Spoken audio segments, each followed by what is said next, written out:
আমি সুপর্ণা রান্নাঘরে আরেকটা রেসিপি নিয়ে চলে এলাম। তো আজকে আমি একদম আপনাদেরকে রেস্টুরেন্টে কিভাবে চাইনিজ দোকান বা রেস্টুরেন্টে কিভাবে ওরা ফ্রাইড রাইস করে সেইটা দেখাবো একটা নতুন পদ্ধতিতে। তো আপনারা পুরো রেসিপিটা দেখবেন আর স্কিপ করবেন না। আর আমার চ্যানেলটা যদি আপনার পছন্দ হয় অবশ্যই আমার চ্যানেলটাকে কমেন্ট করবেন, লাইক করবেন, সাবস্ক্রাইব করবেন।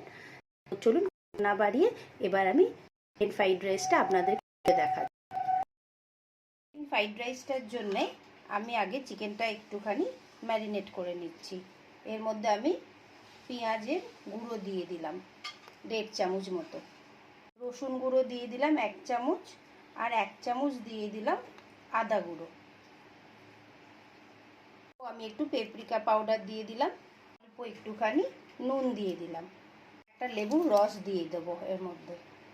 জিনিসকে ভালোভাবে মেখে নেব। হয়ে গেছে, এবার আমি চিকেন যেটা ম্যারিনেট করে রেখেছিলাম সেটা এবার ভেজে নিচ্ছি চিকেন ফ্রাইড রাইসের জন্য। প্রত্যেকটাকে ভালো করে একদম ভেজে নেব।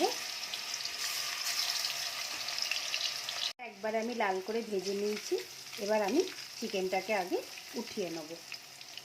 এই তেলটার মধ্যে আগে আমি কিছুটা রসুন দিয়ে দিলাম, রসুনটাকে ভালোভাবে ভেজে নেব। এইবার 3টে ডিম আমি এর মধ্যে দিয়ে দিলাম, দিয়ে ভালোভাবে এটাকে এখন ভাজবো। খানিকটা আমি পেঁয়াজ দিয়ে দিলাম। এই ফ্রাইড রাইসটা একদমই অন্য রকমের। এটা আমি একটা চাইনিজ শেফের কাছ থেকে এই ফ্রাইড রাইসটা শিখেছি, তো ভাবলাম এই ফ্রাইড রাইসটা আপনাদের সাথে শেয়ার করি। এবারে আমি কিছুটা গাজর দিয়ে দিলাম,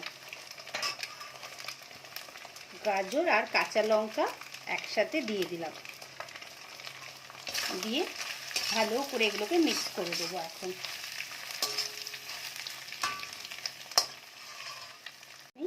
নুন দিয়ে দিচ্ছি। এখানে আপনারা বিনস দিতে পারেন, ক্যাবেজ দিতে পারেন, যেটা ভালো লাগবে, ইয়েলো ক্যাপসিকাম, রেড ক্যাপসিকাম, এগুলো আপনারা দিতে পারেন। তো এখন গাজরটা আগে একটু নরম হবে, তারপরে আমরা সব কিছু এর মধ্যে আর যা যা দেবো সেগুলো দেবো। তো যতক্ষণ না গাজরটা না নরম হচ্ছে এটাকে ভালো করে এখন ভেজে নেবো আমরা। এটা একদম গলে গেছে, এবার আমরা ক্যাপসিকামটা দিয়ে দিলাম, দিয়ে ভালো করে মিশিয়ে নেবো একবার।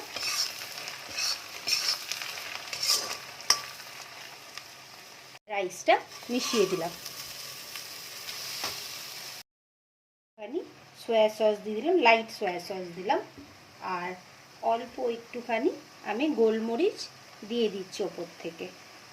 আর আপনারা যদি ঝালটা কম খান তাহলে এটা কম দিতে পারেন।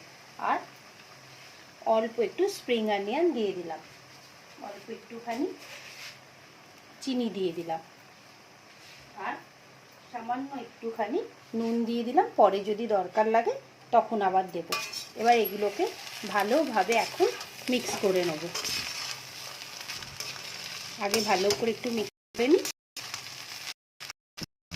আপনাদের কেমন লাগছে আমার এগুলো অবশ্যই আমাকে জানাবেন, আপনাদের কমেন্ট দিলে আমার ভালো লাগবে। এবার আমি চিকেন এর মধ্যে দিয়ে দিলাম, ভালোটাকে করে নিই। দেখতে তো খুবই সুন্দর লাগছে, লাগছে আমাকে জানাবেন আপনার। এটা ভীষণ সুন্দর হয়, আপনারা বাড়িতে একবার ট্রাই করবেন, দেখুন কেমন সুন্দর এসে। ফ্রাইড রাইসটা আমার চিকেন ফ্রাইড রাইস রেস্টুরেন্ট স্টাইলে রেডি হয়ে এটা তো আমার রেডি হয়ে গেল। আপনারা তো পুরো রেসিপিটা দেখলেন, অবশ্যই জানাবেন কেমন লাগলো। আপনাদের ওপিনিয়নটা আমার খুব দরকার, তাহলে আমি বুঝতে পারবো ভালো রান্না করতে পারছি। তো আবার আরেকটা রেসিপির সাথে দেখা হবে। আপনারা যদি আমার চ্যানেলটাকে পছন্দ করেন তো অবশ্যই সাবস্ক্রাইব করবেন, কমেন্ট করবেন, লাইক